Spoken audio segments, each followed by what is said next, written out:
এই সিজনে আপনিও ঘুরে আসতে পারেন টাঙ্গুয়ার হাওর থেকে। একটা হাউস বোট 24 ঘন্টা একটা হাউস বোটে করে হাওরের ওপর ভেসে বেড়ানো, প্রকৃতি সব ভয়ঙ্কর ভয়ঙ্কর সৌন্দর্য একসাথে উপভোগ করা যায়। আমাদের আজকে যাত্রাটা ছিল মধ্যনগর ট্রলারঘাট থেকে।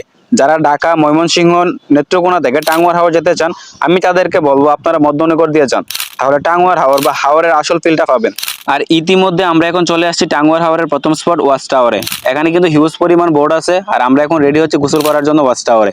এখানে ছোট ছোট ডিঙি নৌকা আছে, আপনারা চাইলে এই ডিঙি নৌকাগুলো দিয়ে পুরো ওয়াচ টাওয়ার ঘুরে দেখতে পারেন। আর আমরা এখন ওয়াচ টাওয়ারে গোসল করার জন্য পুরো রেডি। আর আপনাদেরকে বলে রাখি, যারা এখানে এসে গোসল করবেন তারা সবাই লাইফ জ্যাকেট পরে নেবেন, কারণ কিছু কিছু জায়গায় পানি বেশি থাকে। ওয়াচ টাওয়ারে গোসল শেষ করে আমাদের পরবর্তী গন্তব্যস্থল নীলাদ্রি লেক, যেখানে আছে স্বচ্ছ নীল পানি। পাশে মাথা উঁচু করে দাঁড়িয়ে আছে ভারতের মেঘালয়ের বড় বড় পাহাড়গুলো। এই লেকের পানি এতটাই স্বচ্ছ, আপনি পানির নিচে পাথরগুলো দেখতে পাবেন। এরকম পরন্ত বিকালে পাহাড়ের উপরে বসে আপনি এমন সুন্দর লেক, এমন সুন্দর প্রকৃতির ভিউ দেখতে পারবেন। আমি তো মনে করি ভাই, জীবন এখানেই সুন্দর। আজকের মতো আমাদের ভ্রমণ এখানেই শেষ। আজকে রাতটা আমরা হাওরের ওপরে এই বোর্ডেই কাটাবো। আর আজকে টাঙ্গুয়ার হাওরে আমাদের দ্বিতীয় দিন। আর আজকে আমরা এখান থেকে বাইক ভাড়া নিয়ে যাবো বারেকটিলা ও জাদুকাটা নদী দেখার উদ্দেশ্যে। এভাবে পাহাড়ের কুল ঘেঁষে রাস্তা দিয়ে বাইকে করে আমরা যাচ্ছি, বিশ্বাস করেন ভাই, এটার অনুভূতি বলে বোঝানো যাবে না। জাস্ট অন্য রকমের একটা অনুভূতি। রাইট নাও আমি এখন আছি বারেকটিলার ওপরে।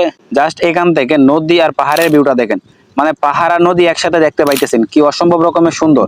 মাশাআল্লাহ, আল্লাহর সৃষ্টি কত সুন্দর হতে পারে, আপনি যদি ভ্রমণ না করেন বা ট্রাভেল না করেন তাহলে কখনোই বুঝতে পারবেন না।